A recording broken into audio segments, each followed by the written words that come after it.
What is relevant about this is that whereas 40 years ago when I was born, the question of having to deal with what is unspoken by the subjugated, what is never said to the master, of having to deal with this reality was a very remote possibility. It was in no one's mind. When I was growing up, I was taught in American history books that Africa had no history, and neither did I. That I was a savage, about whom the less said the better, who had been saved by Europe and brought to America. And of course, I believed it. I didn't have much choice. Those are the only books there were. Everyone else seemed to agree. If you walk out of Harlem, ride out of Harlem downtown, the world agrees. What you see is much bigger, cleaner, whiter, richer, safer than where you are. They collect the garbage. People obviously can pay their life insurance. The children look happy, safe. You're not. And you go back home. And it would seem then, of course, that it's an act of God, that this is true, that you belong where white people have put you.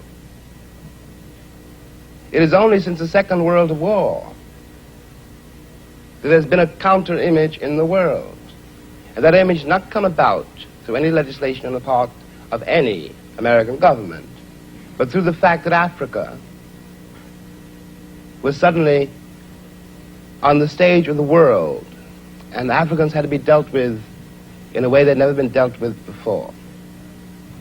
This gave an American Negro for the first time a sense of himself beyond a savage or a clown. It has created, and will create, a great many conundrums. One of the great things that the white world does not know, but I think I do know, is that black people are just like everybody else. One has used the myth of Negro and the myth of color to pretend and to assume that you are dealing essentially with something exotic, bizarre, and practically, according to human laws, unknown. Alas, it is not true. We are also mercenaries, dictators, murderers, liars. We are human too. What is crucial here is that unless we can manage to establish some kind of dialogue between those people whom I pretend have paid for the American dream and those other people who have not achieved it, we will be in terrible trouble. I want to say at the end, at the last, is that is what concerns me most.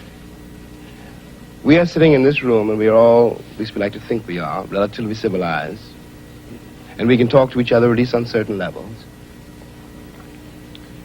so that we could walk out of here assuming that the measure of our enlightenment, or at least our politeness, has some effect on the world.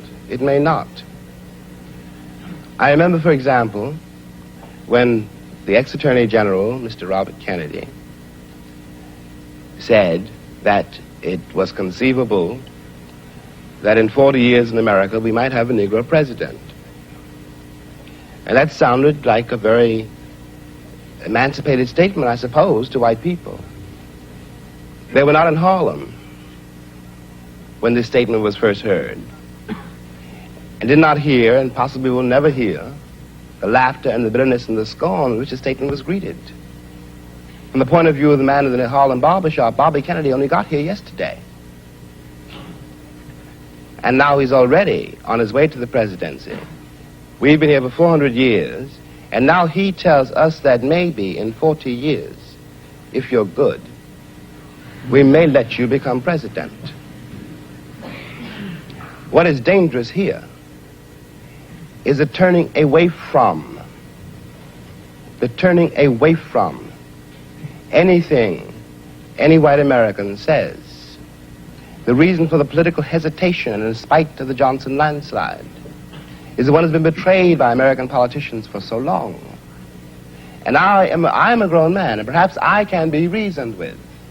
I certainly hope I can be. But I don't know, and neither does Martin Luther King, none of us know how to deal with those other people whom the white world has so long ignored, who don't believe anything the white world says and don't entirely believe anything I or Martin say. And one can't blame them. You watch what has happened to them in less than 20 years. It seems to me that the city of New York, for example, this is my last point, which had Negroes in it for a very long time.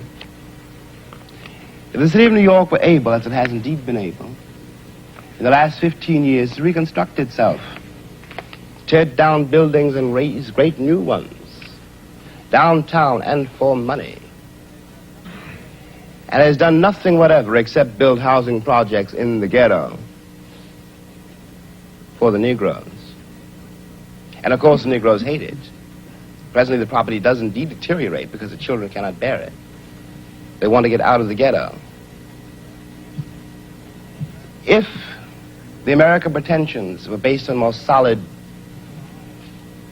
a more honest assessment of life and of themselves, it would not mean for Negroes, when someone says urban renewal, that Negroes simply are going to be thrown out into the streets, which is what it does mean now. This is not an act of God. We're dealing with a society made and ruled by men. If the American Negro had not been present in America, I am convinced that the history of the American labor movement would be much more edifying than it is. It is a terrible thing for an entire people to surrender to the notion that 1/9 of its population is beneath them. And until that moment, until the moment comes when we, the Americans, we, the American people, are able to accept the fact that I have to accept, for example, that my ancestors are both white and black, that on that continent we are trying to forge a new identity for which we need each other, and that I am not a ward of America. I am not an object of missionary charity. I am one of the people who built the country. Until this moment, there is scarcely any hope for the American dream, because the people who are denied participation in it, by their very presence, will wreck it. And if that happens, it's a very grave moment for the West. Thank you.